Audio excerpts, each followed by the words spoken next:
एक समय की बात है। किसी राज्य में एक व्यापारी रहा करता था। उस व्यापारी की एक छोटी सी बेटी थी जिसका नाम था एला। एला बहुत ही प्यारी और नेक बच्ची थी। उसके पिता उससे बहुत प्यार करते थे और उसकी सारी जरूरतें पूरी करते थे। लेकिन एला की जिंदगी में एक चीज की कमी थी। वह थी उसकी माँ, जो उसे छोड़कर भगवान के घर चली गई थी। एला की इस कमी को पूरा करने के लिए उसके पिता ने दूसरी शादी कर ली। एला की नई माँ की 2 बेटियां थी। वह बहुत खुश थी कि माँ के साथ साथ उसे बहनें भी मिल गई थी। दोनों बहनें बहुत घमंडी थी, लेकिन एला उनसे प्यार करती थी और अपनी नई माँ को भी बहुत चाहती थी। एला की खुशियाँ ज्यादा दिन तक टिक नहीं पाई। एक दिन जब उसके पिता अपने काम से किसी दूसरे शहर में गए तो फिर कभी वापस नहीं आए। एला पर तो मानो मुश्किलों का पहाड़ टूट गया हो। पिता का साया सर से उठते ही उसकी माँ और बहनें उसके घर की मालकिन हो गई और एला के साथ नौकरों जैसा बर्ताव करने लगी। उन्होंने घर के सारे नौकरों को निकाल दिया और अब एला ही घर का सारा काम करती। उसकी बहनों ने तो उसका कमरा भी उससे छीन लिया और उसे एक कोठरी में रहने के लिए छोड़ दिया।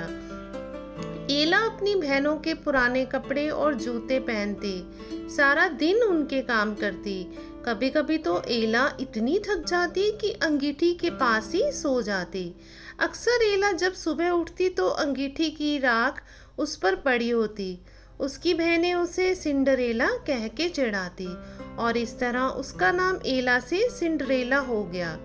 एक दिन राज्य में ऐलान हुआ कि महल में एक बहुत बड़ा आयोजन है और राज्य की सभी लड़कियों को बुलाया गया है ताकि राजकुमार अपनी पसंद की लड़की से शादी कर सके। राज्य की सारी लड़कियां बहुत खुश और उत्साहित थी। सिंड्रेला और उसकी बहनें भी अपनी किस्मत आजमाने को बेचैन थी। लेकिन फिर सिंड्रेला की ये खुशी उसकी सौतेली माँ को रास नहीं आई और उसने सिंड्रेला को महल में जाने से मना कर दिया। बेचारी सिंड्रेला दुखी मन से फिर अपने काम में लग गई और सोचती रही कि इस वक्त उसकी बहनें क्या कर रही होंगी और राजकुमार देखने में कैसा होगा। सिंड्रेला जब इन ख्यालों में खोई हुई थी तभी वहां एक जादूगरनी आई। उसने सिंड्रेला को दुखी देखा और उसकी मदद करनी चाही। सिंड्रेला ने सारी बात जादूगरनी को बताई। जादूगरनी ने सिंड्रेला से कहा, ओहो प्यारी सिंड्रेला, मैं तुम्हारी मदद कर सकती हूँ। यह कहकर जादूगरनी ने अपनी छड़ी घुमाई और वहां पड़े एक बड़े से कद्दू को एक बग्घी में बदल दिया। वहीं 4 चूहे उछल कूद मचा रहे थे। जादूगरनी की नजर उन पर पड़ी तो उसने चूहों को घोड़ा बना दिया। अब जरूरत थी एक कोचवान की। जादूगरनी ने चारों तरफ नजर घुमाई तो उसे एक मेंढक दिखा और उसे कोचवान में बदल दिया। सिंड्रेला यह सब देख हैरान हो रही थी कि तभी जादूगरनी उसकी तरफ मुड़ी और अपनी जादू की छड़ी घुमा दी और पलक झपकते ही सिंड्रेला के मटमैले और फटे हुए कपड़े साफ और सुंदर हो गए। उसके पैरों में टूटी हुई चप्पल की जगह सुंदर कांच की जूती आ गई। अब सिंड्रेला महल में जाने के लिए तैयार थी। जादूगरनी ने सिंड्रेला को विदा करते हुए कहा, बेटी तू अपनी इच्छा पूरी कर ले, लेकिन याद रखना रात 12 बजते ही यह सारा जादू खत्म हो जाएगा। सिंड्रेला जब महल पहुंची तो सबकी नजरें उसी को देखने लगी। वह बहुत ही सुंदर लग रही थी। राजकुमार ने जब उसके साथ डांस करना चाहा तो सिंड्रेला की सौतेली बहनों के साथ साथ वहां मौजूद सभी लड़कियां सिंड्रेला से जलने लगी, लेकिन कोई भी सिंड्रेला को पहचान नहीं पाया। राजकुमार ने उसे देखते ही फैसला कर लिया था कि वह इसी लड़की से शादी करेगा। सिंड्रेला भी राजकुमार की आंखों में ऐसा डूबी कि उसे जादूगरनी की बात याद ही नहीं रही। देखते ही देखते 12 बज गए। घंटी बजते ही सिंड्रेला को याद आया कि 12 बजे जादू खत्म हो जाना था। सिंड्रेला बिना राजकुमार से कुछ कहे वहां से भाग निकली। वह नहीं चाहती थी कि राजकुमार उसे उसके पुराने गंदे कपड़ों में देखे और उससे नफरत करे। भागते वक्त सिंड्रेला की कांच की एक जूती महल में ही छूट गई, जो राजकुमार ने उठा ली।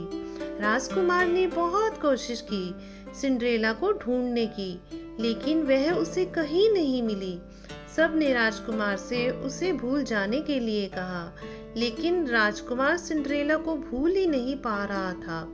आखिरकार सारे राज्य में ऐलान हुआ कि जिस लड़की के पैरों में वह जूती आएगी, राजकुमार जी उसी से शादी करेंगे।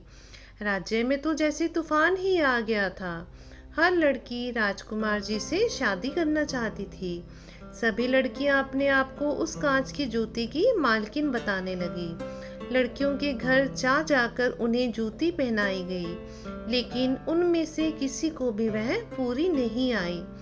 आखिर में सिंड्रेला की बहनों की बारी आई।